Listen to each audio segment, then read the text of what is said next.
Lorsque le territoire français est finalement libéré, grâce à l'action des Alliés et des résistants à l'intérieur et à l'extérieur, il s'agit pour le gouvernement provisoire de la République française, dirigé par De Gaulle, de refonder la République, c'est-à-dire de remettre en place des institutions républicaines et démocratiques pour, en quelque sorte, effacer la période précédente, celle du gouvernement et de la dictature de Vichy.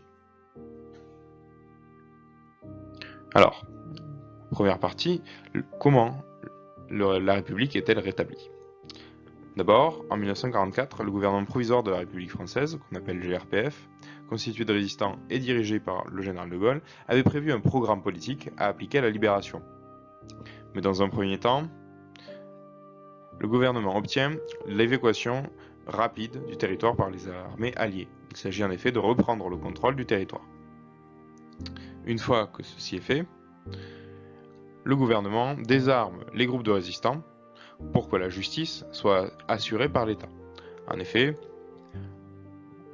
à la libération, un certain nombre de groupes résistants commencent à juger de façon sauvage, c'est-à-dire de façon non contrôlée par l'État, des personnes qui sont suspectées d'avoir eu des relations, d'avoir collaboré avec les nazis.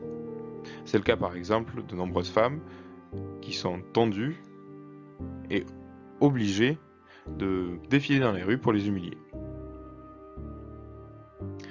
Des procès sont alors organisés par l'État afin de juger les Français ayant collaboré. C'est l'épuration légale cette fois. Pétain est par exemple jugé. Alors même s'il est condamné à la peine de mort, finalement, en raison de son grand âge, il ira en prison. Mais en attendant, les institutions de la République sont remises en place. Il s'agit également d'approfondir la démocratie en offrant de nouveaux droits économiques et politiques. À partir de 1944, les femmes peuvent désormais voter. Elles votent pour la première fois à l'élection de 1945.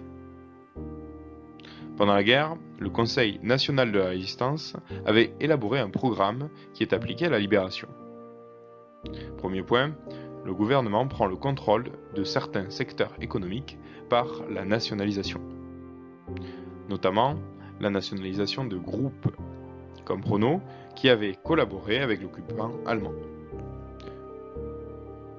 Autre point très important, la sécurité sociale est créée afin de protéger les salariés.